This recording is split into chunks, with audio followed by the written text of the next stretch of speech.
Hello বন্ধুরা, বগলা কিচেনে তোমাদের স্বাগত। দেখো বন্ধুরা, আমি কড়াই সাদা তেল দিয়ে দিয়েছি। আজকে আমি বানাচ্ছি বেরেস্তা চিকেন। তো তাই জন্য দেখো, প্রথমে আমি বেরেস্তা করে নেবো। পেঁয়াজগুলোকে আমি দিয়ে দিলাম। পেঁয়াজটাকে ভালো করে কুচিয়ে নিচ্ছি সরু সরু করে, এবং হাতে করে ডলে ডলে পেঁয়াজের সমস্ত দেখো অংশগুলো আমি খুলে নিয়েছি, এরকম পাতলা পাতলা করে খুলে নিয়েছি। তো এটাকে ভালো মতন করে ভাজতে হবে, লালচে করে, লালচে এবং ঝরঝরে করে ভেজে নেবো আমি। তোমরা তো জানো কীভাবে বেরেস্তা করতে হয়। তো পেঁয়াজটা ভাজা হোক ভালো মতন, তারপরে আমি তোমাদের দেখাচ্ছি। তেলটা বেশি দিতে হয় বেরেস্তা ভাজতে গেলে সব সময়।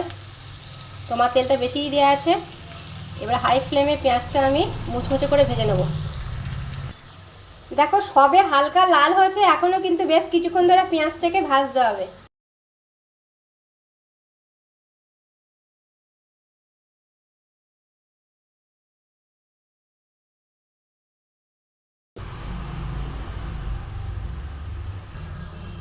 দেখো বন্ধুরা, আমার মুচমুচে ব্রেস্টটা একদম রেডি হয়ে গেছে। দেখো পুরো লাল হয়ে গেছে। এর থেকে বেশি লাল করলে কিন্তু বন্ধুরা তেতো হয়ে যাবে আর ভালো লাগবে না খেতে।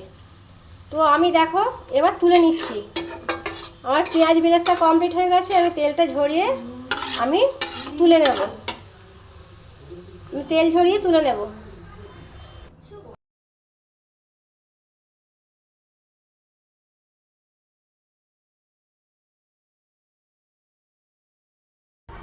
বন্ধুরা, আমি এই ব্রেস্তা ভাজা তেলের মধ্যেই কিন্তু বাকি রান্নাটা কমপ্লিট করব।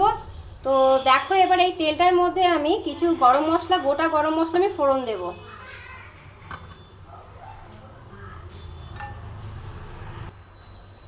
তো দেখো, ছোটো এলাচে দারচিনিটা ভালো মতন ভাজা হয়ে গেছে। এবার আমি একটা মাঝারি সাইজের টমেটো এটা দিয়ে দেবো।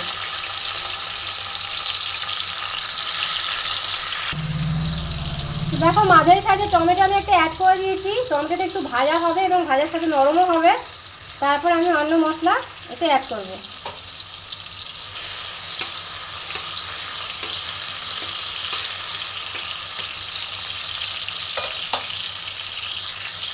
তো দেখো, এতে আমি আদা আর রসুন অ্যাড করে দিচ্ছি। দেবো আমি ধনেপাতা আর কাঁচা লঙ্কা।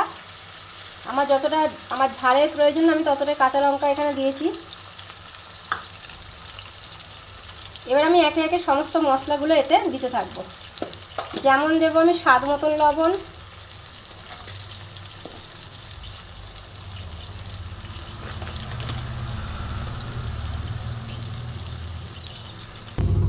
দিয়েছি স্বাদ মতন হলুদ, দেবো একটু কাশ্মীরি লঙ্কার গুঁড়ো। বন্ধুরা, আমার কিন্তু ঝাল কিন্তু অ্যাকচুয়াল আমি দিয়েছি কাঁচা লঙ্কা। ঝালের জন্য কিন্তু আমি অবশ্যই কাঁচা লঙ্কা বাটা দিয়েছি। আর আমি কাশ্মীরি লঙ্কার গুঁড়োটা কিন্তু আমি কালারের জন্য দিলাম। দেবো বন্ধুরা 200 গ্রাম টক দই। এবার আমি ফ্লেমটা মাঝারি থেকে হাই করে দিলাম, দিয়ে আমি ভালো মতন কষবো।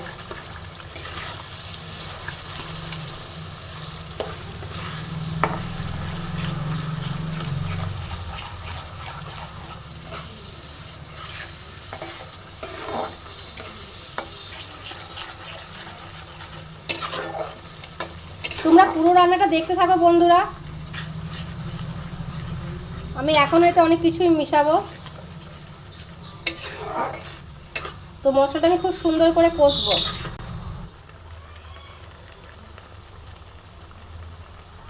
বন্ধুরা, আমি দইটা আগে থেকে ফেটিয়ে রাখিনি। তো একবারে আমি এখানে দিয়ে খুন্তি করে ভালো মতন নেড়ে নিলাম, যাতে এটা মশলার সাথে মিশে যায়।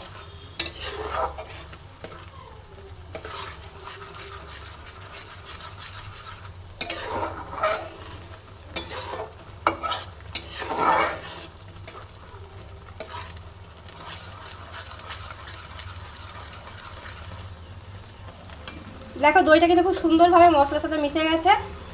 এবার মশলাটা ভালো মতন কষা হোক।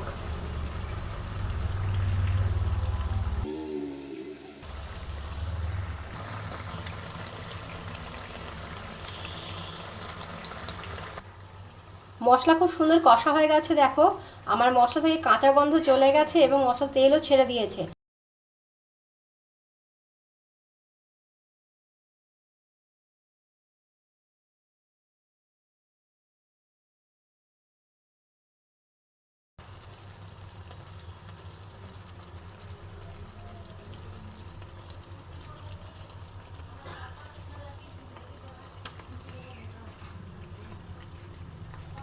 আমি সুন্দর করে চিকেনটা এবার এর সাথে কষবো।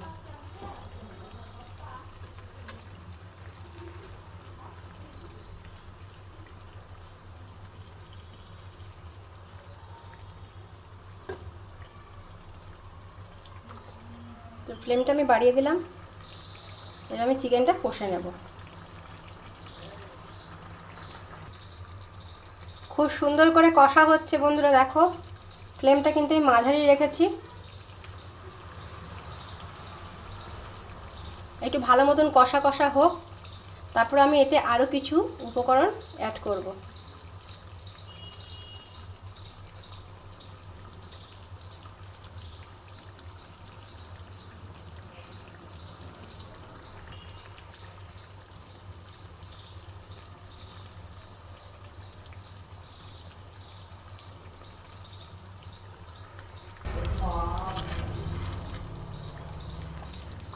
বন্ধুরা ফ্লেমটা আমার কমানো ছিল, মানে মাঝারি করা ছিল, আমি একটু হাই করে দিচ্ছি এবার।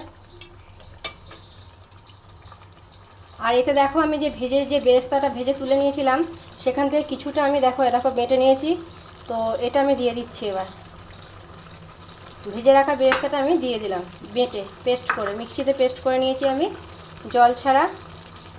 তবে এটা আমি চিকেনের সাথে কিন্তু খুব সুন্দর করে মিশিয়ে নেব।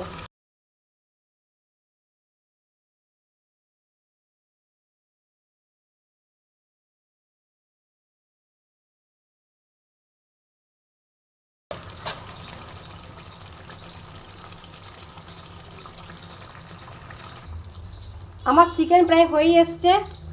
আমি এখন দেখো একটুখানি চিনি দেবো, যেহেতু আমি টক দই 200 গ্রাম দিয়েছি, তো সেটা ব্যালেন্স করার জন্য আমি সামান্য একটু চিনি দিলাম। খুব বেশি চিনি দেবো না, তাহলে আবার খুব বেশি মিষ্টি হয়ে যেতে পারে।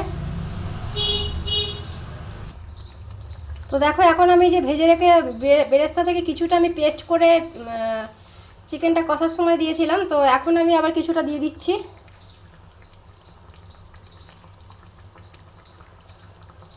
আর তার সাথে দেবো আমি কিছুটা ধনেপাতা কুচি, দিয়ে আমি আবার 2-3 মিনিট মতন ঢেকে রাখবো।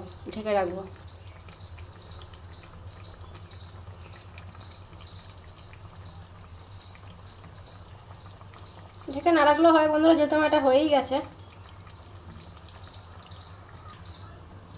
আমি ঢেকে দিয়েছি।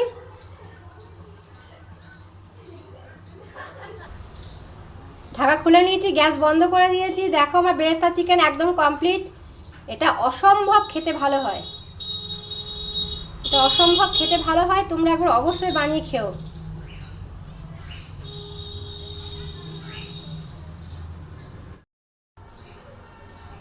দেখো কত সুন্দর হয়েছে।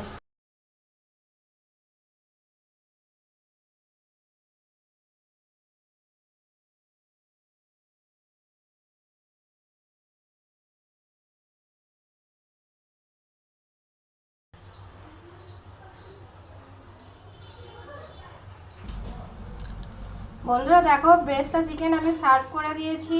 তো এর ওপরে আমি আবারও কিছুটা বেরেস্তা দিয়ে দেবো।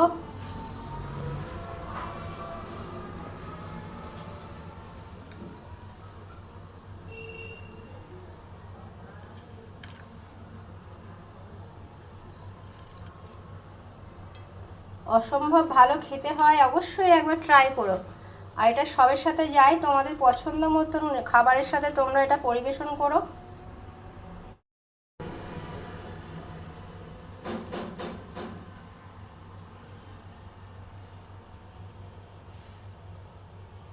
দেখো বেরেস্তা আমি দিয়ে দিয়েছি, আর আমি একটু ধনেপাতা দিয়ে দেবো।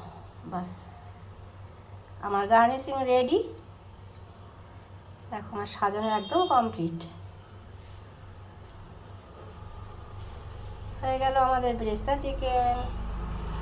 তো বন্ধুরা প্লিজ আমার চ্যানেলটা সাবস্ক্রাইব করো, আর একটা লাইক অবশ্যই করো।